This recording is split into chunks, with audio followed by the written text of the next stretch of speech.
বড় চমক, আবার ভারতীয় টি-20 দলে ফিরেছেন সূর্যকুমার যাদব। নির্বাচকদের বড় সিদ্ধান্ত, ভারতের টি-20 দলে কি আবার ফিরতে চলেছে সূর্যকুমার যাদব? সাম্প্রতিক রিপোর্টে এমনটাই জোরালোভাবে উঠে আসছে। জানা যাচ্ছে আসন্ন টি-20 সিরিজের জন্য টিম ম্যানেজমেন্ট এবং নির্বাচকরা সূর্যকুমারের প্রত্যাবর্তন নিয়ে গুরুত্বপূর্ণ সহকারে ভাবছে। আয়ারল্যান্ডের বিরুদ্ধে হোয়াইট ওয়াশের পর ভারতীয় দলের মিডল অর্ডার নিয়ে নতুন করে আলোচনা শুরু হয়েছে।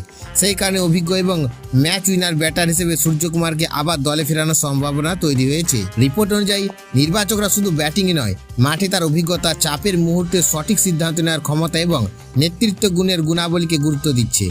যদিও তিনি অধিনায়ক হিসেবে ফিরছেন না, তবুও দলের তরুণ ক্রিকেটারদের পাশে দাঁড়িয়ে গুরুত্বপূর্ণ ভূমিকা পালন করতে পারেন বলে মনে করা হচ্ছে। এছাড়াও ঘরোয়া ক্রিকেটে তার সাম্প্রতিক পারফরমেন্স নির্বাচকদের নজর কেড়েছে। ধারাবাহিকভাবে রান করার পাশাপাশি আগ্রাসী ব্যাটিং এর মাধ্যমে তিনি আবারও নিজের ফর্মের প্রমাণ দিয়েছেন। তাই মিডল অর্ডারের স্থিতিশীলতা এবং বিস্ফোরক ব্যাটিং শক্তি বাড়াতে সূর্যকুমার যাদবকে আদর্শ বিকল্প হিসেবে দেখা হচ্ছে। সবচেয়ে বড় বিষয়, 2028 সালে টি-20 বিশ্বকাপের প্রস্তুতি ইতিমধ্যে শুরু হয়ে গেছে। সেই লক্ষ্যকে সামনে রেখে অভিজ্ঞ এবং তরুণ প্রতিভার সঠিক মিশ্রণ গড়ে তুলতে চাইছে ভারতের টিম ম্যানেজমেন্ট। এখন দেখার বিষয়, আসন্ন সিরিজের স্কোয়াডে সত্যি সূর্যকুমার যাদবের নাম থাকে কিনা।